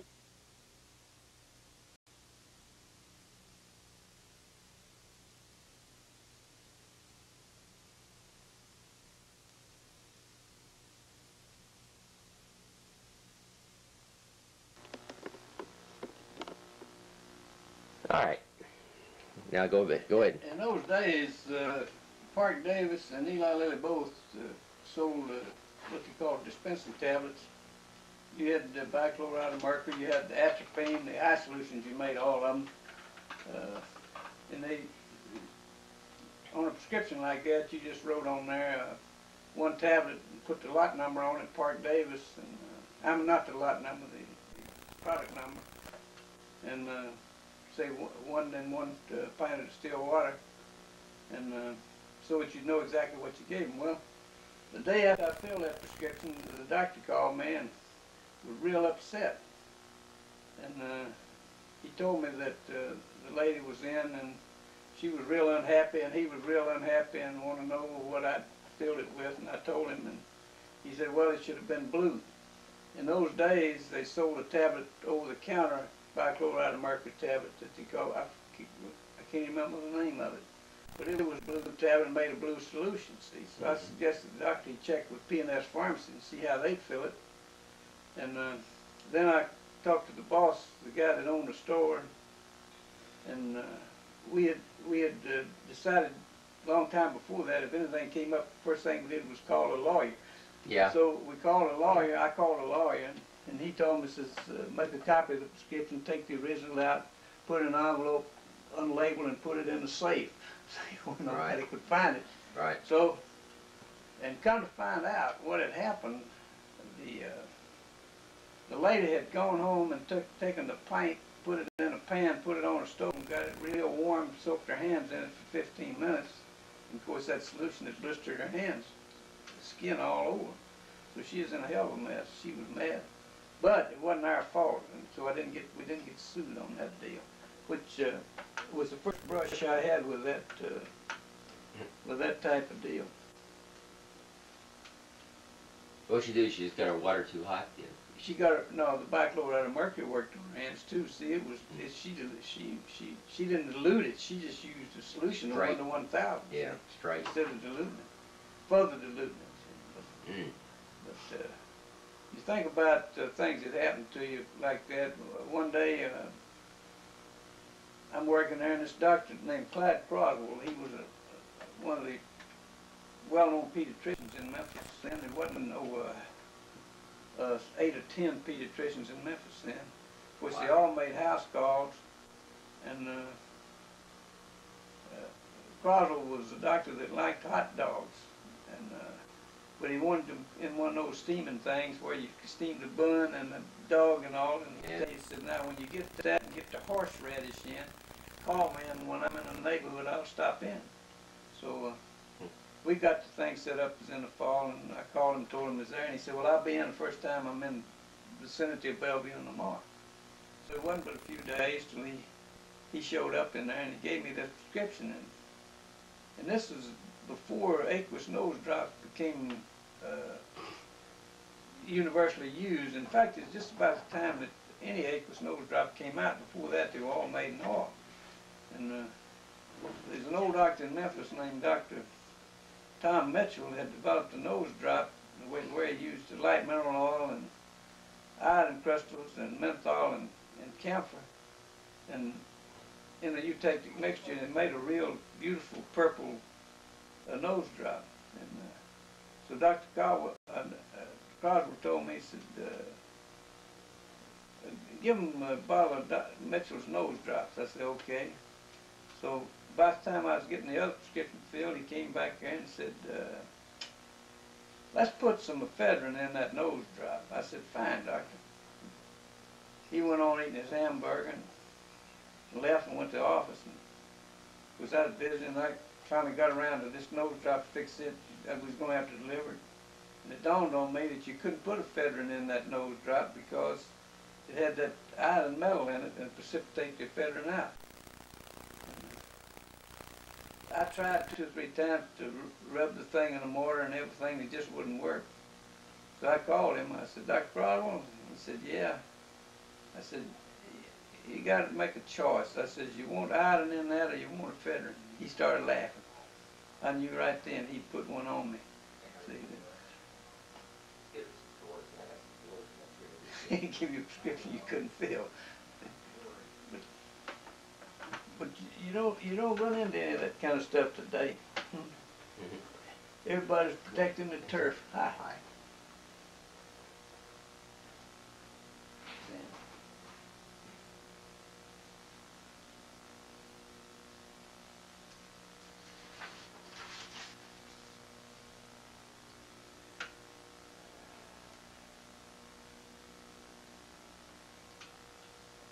You about to run out. Yeah, I'm about to run out. Think about generic drugs, how prevalent they are now. And you think about some of the things that happened back years ago. One time I was in Wynne, Arkansas, and went out to the hospital. And at that time they had a drug room, but they didn't have a pharmacist. And they kept a few things in the drug room. The other things they ordered from just the stores on prescription. And I wanted to see the chief of nurses and see if she wanted to buy penicillin, ether, things like that. And when I got to her, she was kind of in a dither. And I said, what's the problem? And said, well, Dr. Duckworth has written this prescription, and we can't find anybody that makes this drug. And I said, well, she said, I called McKesson's, they had a special department on prescription drugs. I can't remember what it was, but she called him and he didn't know, and she called all the drug stores and they didn't know. And so we looked at it and looked at it, and hell, I couldn't remember what it was. I didn't know what it was that he'd written. And we kept thinking about it, and I got my order and left and got downtown, and it hit me what the doctor ordered. I called her and told her, I said, give the guy 100 milligrams of Demerol. See, that's what it was. The doctor was using generic names. See. One of the first doctors in the Memphis area to write generic products was an eye, ear, nose, and throat gentleman in Memphis named Dr. Anthony. And he'd write these capsules, and he'd write every item separately and generically with so many grains to make so many capsules. And you could buy all these products separately, and you get them down there, and he's liable to write 100 capsules. See, and you were trying to fill these and fill them, and you're mad, and it's hot. And when you got them filled, if you knew what you was doing, all you had was Lily's copyronil capsule. And of course, they were the only ones that were selling the drugs because there wasn't any generic manufacturers doing it. You go in a store and you see a guy punching those capsules and tell him, say, you really insult him, you'd say, why the hell don't you give her 100 copironil capsules and let them go? Boy, Dander would really get up at the doctor for writing it.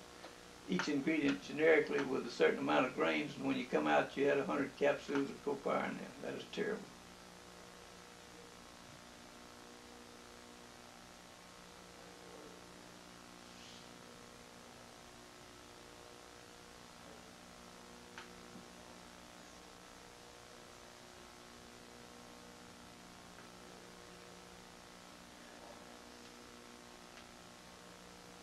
You have to turn this off. I'm gonna have to go to lid come back already. I don't know what that guy, he's sick or something.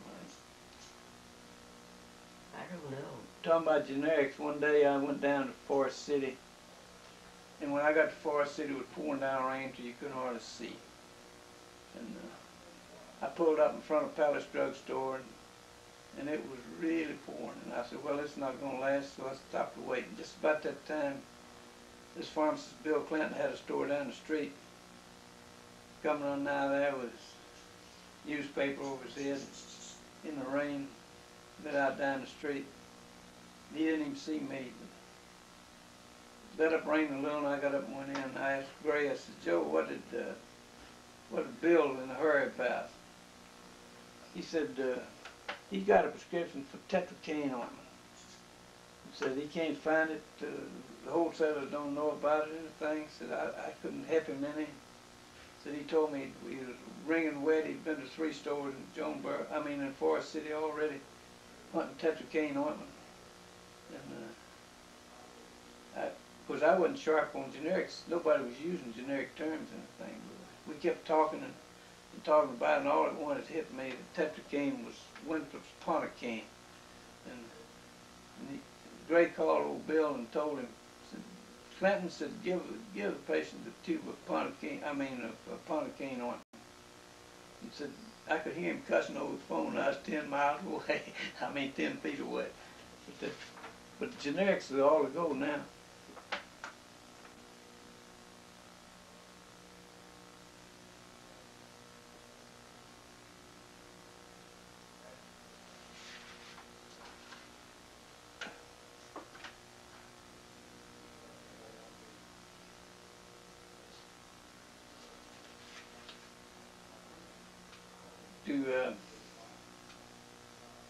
Really to show the things that happen, one of the things that's happening in cardiology is almost unbelievable. When I started working in drugstores back in the 30s, about the only cardiac thing that was available was tincture digitalis, and of course that was the manufacturers, according to USP, is a 10% alcoholic tincture. And, nearly all the other products were not standardized, and then of course Davis Rose comes out with the tablets that's standardized, and then Upjohn came out with a Digitora that was standardized. And by standardized, I mean the test was set up so that each tablet had an identical potency. In 1942, when I moved to Batesville, of course, the war was on, some of the pharmacists had been drafted, and the doctors were all writing charts. They were writing charts because the government had preempted the purchase of gelatin capsules, and you didn't always have them available, so the doctor had to go to some other route of administration, and they were using charts. And this gentleman called me and said he was snowed under on Saturday and wanted to know if I'd come down and help him for a couple of hours to catch him up. So I go down, and he has all these prescriptions, so we laid the chart prescriptions aside and trying to fill the others. Now the bind was then that most of the patients who were in the store, or coming in the store, had come to town on the bus, either from Mountain View up the road toward Ash Flat, and the bus left down at 3:30 in the afternoon going home. And they were, of course, this local bus, they stop anywhere to let you on and off, so you had to get these things filled. And so I told Mr. Jones, I said, you write the labels and do the price, and then I'll fill the bottles and sit them on the prescriptions so we can catch up here. And we'll skip these charts till you get caught up. And I'm going down through there, and here comes a prescription for 2 ounces of tincture digitalis, teaspoonful every 4 hours. Well, now, that was a real toxic dose of tincture digitalis, according to what we'd been told in school. And, so I just laid that aside, and Mr. Jones was writing the labels, and when he got the patient's other prescription, he said, what's happened to this other prescription? I said, Mr. Jones, I ain't touching that thing with tincture digitalis. And about that time, this doctor came around the corner there, Dr. Johnson, and he had written the prescription. And Mr. Jones says to the doctor, said, Farrow here is scared to fill your prescription. And Dr. Johnson said, what's that? And I said, Doctor, this dose on this tincture digitalis. I said, what did you mean to give this patient? He said, what did I put it on there? He said, teaspoonful every 4 hours. I said, golly. He said, yeah. I said, that's it. He said, hell, he's in Craig Hospital up there. He said, they know when he starts throwing up to cut the dose back. That's how they check for digitalis intoxication in those days. When it nauseated, well, they checked it back, which is unbelievable. Now, Dr. Hell would faint if you told him that now.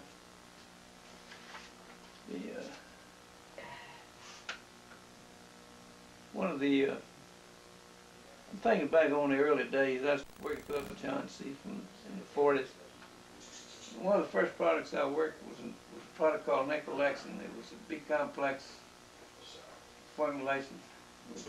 This is my preacher. This Hi. is Posey. It's my dad, Hi. Charles. Hello, Hi. good to meet you, And Charles. this is my mother, Clyde, here. How you do? You tell me you leaving town. Yeah, in about Yeah. 2.5 weeks. 2.5 weeks. We're Well, getting close good here. luck. He didn't show up this morning, so you come check him. Yeah, I'll do that. I've got a sermon out the car. And We'll yeah, give it to I'll him. probably get it in the Put it way. on- Yeah, put to his it on. house. So, oh well. Okay. Good, good. Good to meet you all. Yeah. But, I don't know what the hell was I talking about. Do you know what what we were talking about? That's Methodist preacher, yeah. Oh, it was way back in the 40s. I was working in Pocahontas, Arkansas, and we introduced a product called Nickelexin. It was a big complex with a high content of niacin. Now, 4 or 5 years before that, Dr. Goldberg had in work down at the University of Mississippi, President Parchman had proven that pellagra was a nutritional deficiency, mainly of niacin, and that the symptoms could be cleared with intensive therapy with niacin or yeast for those kind of products. And when I introduced this product to one of the old doctors, he told me, said, son, said, I'm a pellagra specialist. Said they come to me all over North Arkansas and South Missouri for treatment. And I said, well, doctor, that's real interesting. And I said, what do you use on to treat a patient with pellagra? He said, iron cacodylate. Because I never argued with the doctor. I mean, his mind was made up. So it went on. Of course, I got drafted and went to the wars, and I didn't work Pocahontas again till 1952. In 1952, I went back up there, and the old gentleman was still working. And I went in and talked to him. Of course, there was nothing said about Nickelexin. And before I left, he asked me. He said, didn't you used to work for Up Johnson at the time I called on him last? I was working for Squid. I said, yes, sir, doctor. Well, he said, I've thought about it many times about this pellagra deal that I was in then. I said, you know, it proved out y'all were right. But in those days, see, they were treating everything with sort of iron cacodylate.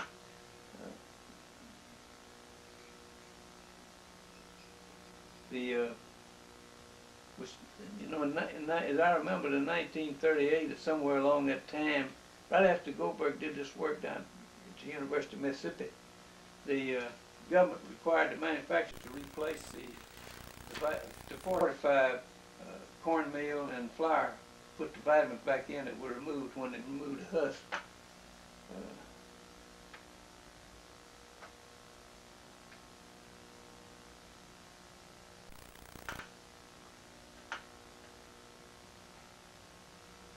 Talking about, you know, you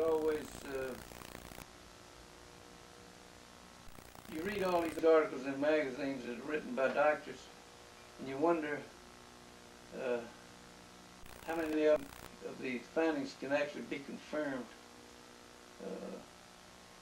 You think about things that happened years ago, right after the war in the Memphis area, in the East Arkansas area. The product most of the doctors were using was an APC product called infant compound, or some other companies. All the other companies had one. Upjohn had theirs. Called PAC. If you remember, well, you wasn't in the war, but if you remember, World War II was fought on APCs. Everybody made them. You didn't have any tranquilizers to use in the psychiatric ward, so you gave them APC. Didn't hurt them, didn't cure them, but it's supposed to relieve pain. And this doctor's in West Memphis, Dr. Ralph Hamilton and his guys with him were using a lot of PAC with codeine. They suggested to me one day that Upjohn could improve their formulation and their results by the addition of a small dose of barbiturate, so that the patient would be sleepy and could rest easier, didn't require as much pain medication. And they suggested I write the company about it and see, so I did. And I don't know, it's a week, 10 days, or maybe longer before the company wrote me and said they had examined the idea with their consultants, both in the company and out, and they found that there was no indication for that type of formulation. Well, you know, you accepted that, but the funny thing was, within about 7 months after that, Robbins introduced a product on the market called Phenophen, which was a PAC with a barbiturate added, and they took the whole damn market. You think about another one, Script came out with a product called hell, I can't even remember, my memory's gone. Florinal. Florinal was the first fluorinated steroid. A steroid where the potency was greatly increased off of hydrocortisone and binding of fluorine atoms.